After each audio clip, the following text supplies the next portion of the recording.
들을 주님의 이름으로 축복합니다. 우리 모두 토끼와 거북이 이야기 다들 아실 겁니다. 거북이와 토끼가 서로 누가 빠른지 경쟁하기 위해서 경주를 하죠. 토끼는 빨리 가다가 거북이가 보이지 않자 내가 이겼네라고 장담하면서 잠깐 잠을 자는 사이 거북이는 끝까지 쉬지 않고 계속 걷는 듯 뛰면서 결국 결승점에 먼저 도착하게 됩니다. 그 이야기를 보면서 자만함과 꾸준함에 대한 그 차이를 우리가 지속적으로 알고 들어왔지만 그 이야기 속에는 조금 다른 관점도 들어가 있습니다.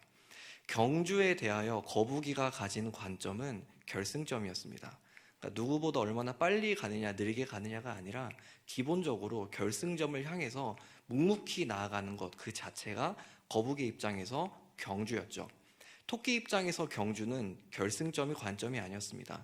토끼 입장에서의 경주는 내가 누구보다 앞서가느냐, 누구보다 앞서가기만 하면 결승점이 어디가 되었던 먼저 도착하는 것은 나일 것이 확실하기 때문에 토끼 입장에서는 당연히 내가 누군가보다 앞서 나가는 게 더 중요했습니다.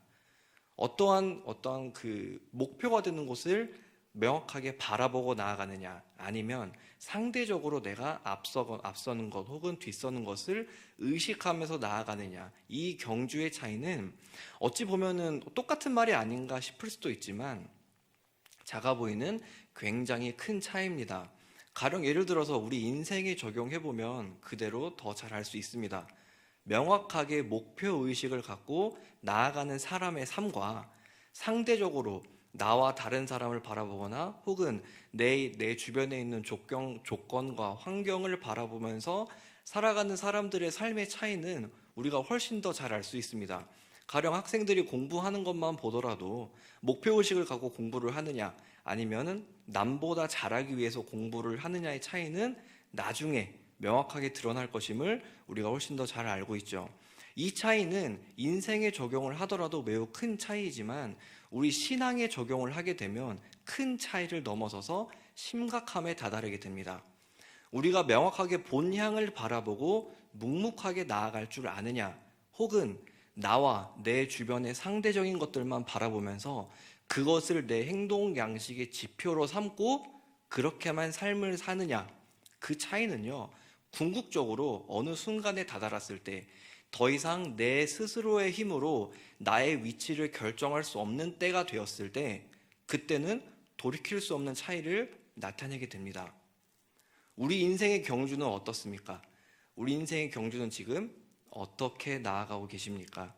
명확한 본향을 바라보고 나아가고 계십니까? 아니면 나와 내 주변과 환경의 상대적인 것에 지배되어서 그렇게 다른 것들의 시선을 두면서 나아가고 있습니까? 오늘 말씀은 이 우리에게 훨씬 더 우리 자신의 모습을 적나라하게 드러내주는 말씀입니다. 요한복음 13장에서는요, 사랑과 배신이 두 번에 걸쳐서 반복적으로 등장을 하게 됩니다. 1절에서 30절까지 먼저 첫 번째로 사랑과 배신의 말씀이 등장을 하고 31절부터 38절까지 또 다시 사랑과 배신에 대한 말씀이 쭉 이어집니다. 첫 번째 사랑은 예수님이 제자들의 발을 씻겨주시는 것으로 드러나게 되었습니다. 창세기 3장 15절에서 이제 하나님의 이런 약속이 있었는데요. 뱀의 후손에 의해서 여인의 후손의 발꿈치가 상하게 될 것이라는 하나님의 약속이 있었습니다. 그 약속은 궁극적으로 나중에 예수의 이름으로 말미암아 핍박받고 환난받는 사람들 모두가 그 말씀의 확증이 되는, 그 말씀의 증인이 되는 그러한 삶을 사는 것이죠. 예수님의 제자들의 발을 씻겨주심은 그 아픔과 고난과 위로를 예수님이 직접 씻겨주시고 위로해 주시겠다는 사랑의 표현이시고요. 우리는 그 발 씻겨주심의 사랑 가운데 거하면서 내가 예수님께서 내 발을 씻겨주시는 것이 맞나, 내가 그러한 자격이 있나에 대해서 스스로 물어보면서 그렇게 겸손하고 다른 이들의 발을 씻겨줄 수 있는 그러한 낮은 자세로의 삶을 살아가면 됩니다. 하지만 이 모두가 그런 삶을 살 수 있는 것은 아닙니다. 오늘 말씀의 18절부터 20절까지 말씀 우리 한번 같이 읽어보도록 하겠습니다. 내가 너희 모두를 가리켜 말하는 것이 아니니라.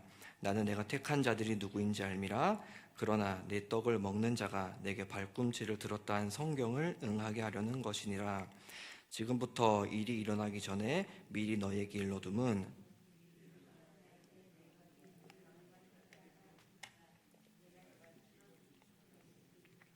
내가 보낸 자를 영접하는 자는 나를 영접하는 것이요 나를 영접하는 자를 나를 보내신 이를 영접하는 것이니라. 아멘.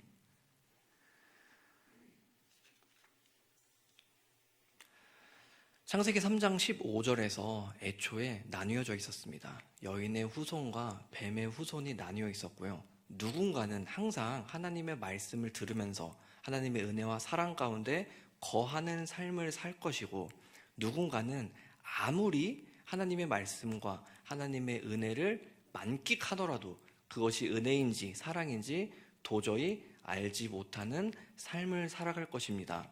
누군가는요, 시편 41편 9절 말씀, 예수님께서 인용하신 이 말씀과 같이요, 항상 예수를 믿는 사람들에게 발꿈치를 들어서 위협하는 그러한 삶을 살아갈 것입니다.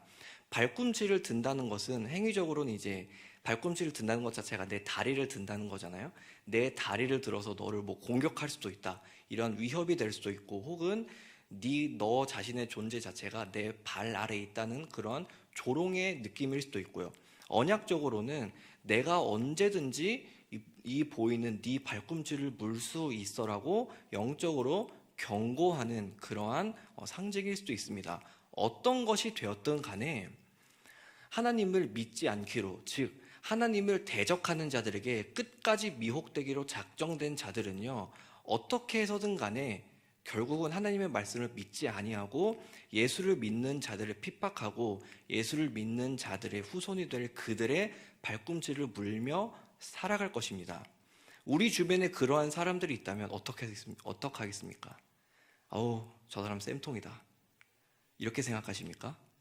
아니죠. 아무리 그 사람이 나의 원수라 하더라도 그 사람이 그렇게 끝까지 미혹될 사람들이라고 생각되는 순간 우리 안에는 누구나 예수 안에 있는 착한 마음이 있어서 긍휼함을 가지게 되고요, 애통하는 마음을 가질 것입니다. 그 사람에 대해서 아파하고 그 사람이 이제는 악의 세력에서 멀어져서 미혹됨에서 끊어져, 그 사슬이 끊어져 다 어떻게든 간에 하나님 품 안에 돌아왔으면 좋겠다라고 생각할 것입니다. 예수님도 마찬가지입니다. 이어지는 21절부터 30절까지 말씀은 길기 때문에 우리가 읽진 않겠고 한번 보면서 듣도록 하겠습니다. 예수님은 당연하게 그 사람에 대하여, 그런 존재들에 대하여 애통하고 슬퍼하는 마음을 갖고 계십니다. 그러면서 그 사람들이 우리 중에 있다고 말씀을 하시자 제자들 중에서 이런 반응을 보입니다. 마치 나는 아니라는 듯 마냥 그 아이가 잘못을 저질러 놓고 부모님한테 나 잘못 안 저질렀어요 하면서 앵겨 붙는 것, 그런 것 마냥 예수님 품에 안기는 제자도 있었고요. 되려 책상을 빵 치면서 누가 감히 예수님을 팔아 하면서 그 자리에서 되려 호통을 치는 제자도 있었습니다. 누구 하나 다 어떠한 행동입니까? 나는 아니라는 겁니다. 그런데 여기서 마치 마피아 게임을 하다가 사회자가 한 턴도 돌기도 전에 범인을 밝히는 것 마냥, 그 게임이 이상하게 끝나버리는 것 마냥 예수님이 신기하게 그 자리에서 곧바로 그 범인을 말씀해 주십니다. 내가 떡에 물을 적셔서 갖다 주는 그가 나를 팔 자라고 제자들한테 말씀을 하시고 가룟 유다에게 내어놓죠. 사람들은 굉장히 의아해합니다. 왜냐하면요, 당연히 예수님을 팔 자에 대해서 어떻게 생각하고 있었냐면은, 나를 대적하는, 나와 예수를 대적하는 세력들 중에 있겠구나. 뭐 율법주의자라던가, 뭐 이렇게 경건을 중요시하는 유대인이라던가, 아니면 강한 이방 세력이라던가, 이 중에서 우리를 대적하고 공격할 자가 있겠지. 설마 우리 중에 있을까라고 의심했지만, 너무나 자연스럽게 예수님께서 가룟 유다의 앞에 떡을 내려놓으시자 그들은 그들 스스로 그 의미를 해석하기 시작합니다. 유다 자체가 그들 공동체 내에서 회개를 맡고 있던 자였기 때문에 예수님께서 나를 판다는 것에 대한 의미 자체가 우리가 가진 것들을 가난한 자들에게 나눠주거나 예수님이 가진 것들을 팔겠다는 의미이시구나라는 식으로 그들 스스로의 의미로 해석을 하면서 그 뜻을 되돌려 버립니다. 자, 하나님께서는요 명확하게 말씀을 하셨습니다. 이미 태초부터 하나님의 창조의 은혜와 그리스도의 구원의 사랑과 그 은혜에 대해서 그 안에 거하는 사람들이 있을 것이고, 그것에 끝까지 미혹되어서 그 사랑과 은혜를 알지 못하는 사람들이 있을 것이라는 말씀을 하셨습니다. 그 말씀의 본체이시자 원형이신 그리스도와 끝까지 계속적으로 함께 있었던 제자들이 나를 팔 자가 이 중에 있었다, 모두가 그 성경에 있는 것과 같이 모두가 내 안에 거할 수 없다라고 하는 그 말씀을 들었다면은 예수님께 안기려고 나는 아니에요 하면서 예수님께 안기려고 애쓰는 행위나, 나는 아니니까 범인이 누구냐라고 호통치는 행위를 먼저 하기보다는요, 내가 정말로 예수님의 발을 씻겨주심에 그런 합당한 대상인지에 대해서 나 자신을 먼저 돌아보고, 그것에 대해서 맞는지에 대해서 내 자신을 내려놓고 객관적으로 생각하면서 그렇게 예수님 발 앞에 엎드려서 눈물을 흘리는, 주님 죄송합니다라고 나의 죄를 고백하는 그러한 행위가 먼저 드러나야 했습니다. 하지만 모두가 그렇지 않았죠.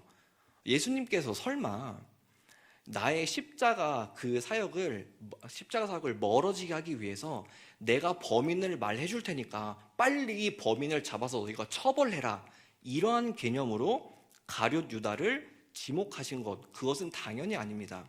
하나님의 구원 사역에 있어서 그리스도의 십자가 순환은 절대적으로 무조건적으로 일어나야 하는 일이었기 때문에 예수님은 그 일을 피하려고 지금 범인을 지목하신 것이 아니라, 언젠가 그 나머지 제자들이 그때의 상황을 기억하면서 우리가 하나님의 뜻과 계획을 온전히 몰랐구나, 내가 정말로 주님께서 내 발을 씻겨주신 자에 합당하게 그 사랑 가운데 살면서 온전히 하나님 나라를 소망해야겠구나, 그렇게 소망하고 알게 하기 위해서 이 장면을 그들에게 허락하신 것입니다. 그리고 이것은요 우리에게 아주 중요하게 적용이 됩니다. 예수님의 제자들은 당연하게 생각을 했습니다. 예수님과 함께 있으니까, 예수님이 내 발을 씻겨 주셨으니까 당연하게 나는 주님의 사랑 가운데 거하는 자라고 확정했습니다. 그러니 가룟 유다를 눈앞에 확정된 것을 보고도 의심하지 않았죠. 당연히 하나님은 아셨지만 말입니다. 우리도 마찬가지입니다. 예배를 굉장히 열심히 드리고 교회에서 직분을 받고 교육을 받고 뭐가 됐다 하더라도 내가 진짜로 그리스도를 믿는 사람인지 하나님의 사람인지에 대해선 우리는 우리 눈으로 그 사람의 행동으로 보고 알 수 없습니다. 하지만 누구는 다 아십니까? 하나님은 다 아십니다. 내가 진짜로 살아가는 데 있어서 내가 발씻김 당한 사람으로서 온전히 그 사랑 안에 거하면서 그 사랑을 전해주려 노력하는 능동적인 신앙을 하고 있는 그러한 참된 제자의 모습으로 살고 있는지, 혹은 내 발을 내 스스로 깨끗하게 하기 위해서 씻김 당한 채 하면서 그렇게 종교의식만을 행하는 그러한 거짓된 제자들이 아닌지에 대해서 우리는 명확하게 우리 스스로를 객관화시켜 볼 필요가 있습니다. 나중에 우리가 그런 채 하다가 나는 그 안에 거했다고 확정된 것 마냥 잘못 생각하다가 우리가 더 이상 돌이킬 수 없는 그 순간에 앞에 가서 나는 내 이름을 모른다라고 말씀을 들으시면은 그때는 누구를 탓하실 겁니까? 아무도 탓할 수 없습니다. 요한계시록에는 그렇게 하나님을 탓하는 사람들이 많이 등장을 합니다. 우리가 그런 사람들이 되지 않기를 소망합니다. 예수님께서는 죽기까지 낮아지시고 우리의 상한 상처와 우리의 상한 마음을 치료해 주시고 싸매 주시는 분이십니다. 그렇게 우리 발을 씻어 주시고요, 우리의 물린 자국을 덮어 주시고 없다 해 주시는 분이 예수님이십니다. 그 예수님을 믿는 사람으로 우리가 살아가기를 소망합니다. 유다와 같이 하나님을 속이려 하여 자신의 상대적인 것으로 그런 것들만 바라보면서 토끼와 같은 결말을 맺지 않기를 소망합니다. 우리는 온전히 하나님 나라의 본향을 명확하게 바라보고 천천히 가더라도요, 조금은 늦을 수 있더라도요, 아무도 가지 않는 좁은 길을 걷는다 하더라도요, 그럼에도 불구하고 꿋꿋이 걸어가서 우리 모두 언젠가 하나님 앞에서 그렇게 거하면서 내가 신앙이 있는 채 예수님 품에 안기려고 하는 제자들이 아니라 진짜로 착하고 충성된 종아 수고했다, 사랑한다라는 말과 그러한 고백을 서로 나누는 그런 하나님과의 관계를 맺을 수 있는 우리 모두가 되기를 진심으로 소망을 합니다. 기도하도록 하겠습니다.